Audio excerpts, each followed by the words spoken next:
The Iliad, one of the two great epic poems attributed to the ancient Greek poet Homer, is a foundational work in Western literature. It is set during the Trojan War, focusing primarily on the events of a few weeks in the 10th year of the war. The poem centers around the wrath of the Greek hero Achilles and explores themes of honor, pride, rage, and mortality. It is not a complete narrative of the war, but rather a slice of its larger context, emphasizing the personal and emotional impacts of conflict. The conflict begins. The Iliad opens with a quarrel between Achilles, the greatest of the Greek warriors, and Agamemnon, the leader of the Greek forces.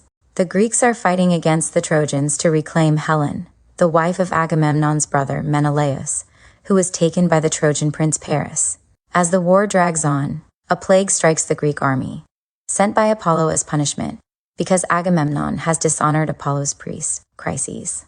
To end the plague, Agamemnon is advised to return Chryses, his war prize, to her father. However, Agamemnon refuses and instead demands Briseis, a woman whom Achilles has won in battle, as compensation. This insult enrages Achilles, who feels his honor is grievously slighted. In a fit of rage, Achilles withdraws from the battle and refuses to fight for the Greeks any longer. He prays to his mother, the sea nymph Thetis, asking her to appeal to Zeus to tip the scales of war in favor of the Trojans, so that the Greeks will feel the loss of their greatest warrior and will beg him to return to the fight. The Greek struggles. Without Achilles, the Greeks struggle on the battlefield. Hector, the Trojan prince and greatest warrior of Troy, leads the Trojans to victory, inflicting significant losses on the Greeks. The Greek leaders, including Odysseus and Diomedes, attempt to rally their troops, but they are unable to turn the tide without Achilles. Meanwhile, in Olympus, the gods take sides in the war. Zeus agrees to help the Trojans, while Hera, Athena, and other gods favor the Greeks. The gods intervene in mortal affairs, aiding or hindering heroes according to their whims. For example, Athena tricks Hector into fighting Achilles, despite Hector's realization that the gods are not on his side. The death of Patroclus. As the war progresses, Achilles remains distant from the battlefield, consumed by his pride and anger.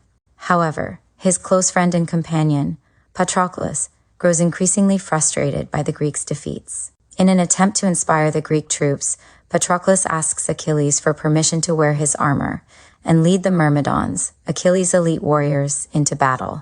Achilles reluctantly agrees, but he warns Patroclus not to push too far or pursue the Trojans beyond the walls of Troy. Patroclus, however, becomes overzealous and is eventually killed by Hector.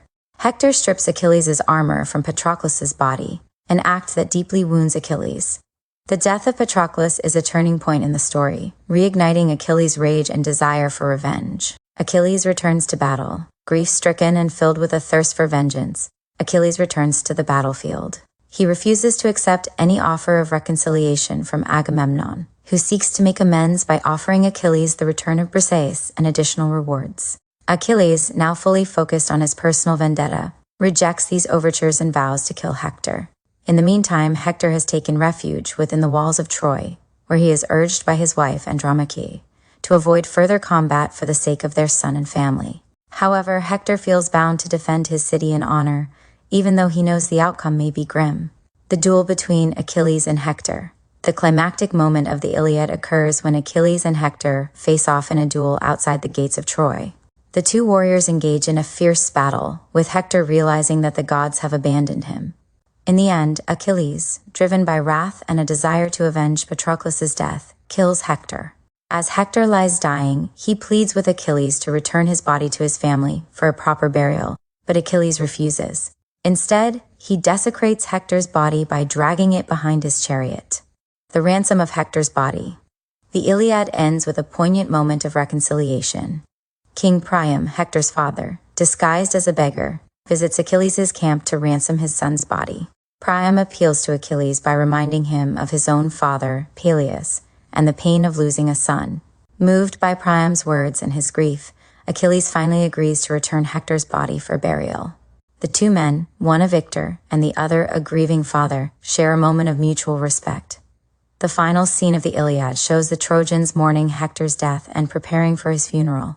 Achilles, despite the ongoing war, acknowledges the universality of human suffering and the importance of respect for the dead. The poem concludes not with a resolution to the war itself, but with a recognition of shared humanity and the personal cost of violence, themes, and legacy. The Iliad explores profound themes, such as the nature of heroism, the inevitability of death, the destructive power of pride, and the complex relationships between gods and mortals. Achilles' internal struggle, his journey from rage to grief, and his eventual moment of reconciliation with Priam highlight the poem's exploration of the emotional and psychological toll of war. The Iliad's focus on personal honor, the hero's code, and the fragile nature of life has made it an enduring text in the Western literary canon. It questions the value of glory and the meaning of life in the face of death, offering a rich meditation on human nature that transcends its ancient setting.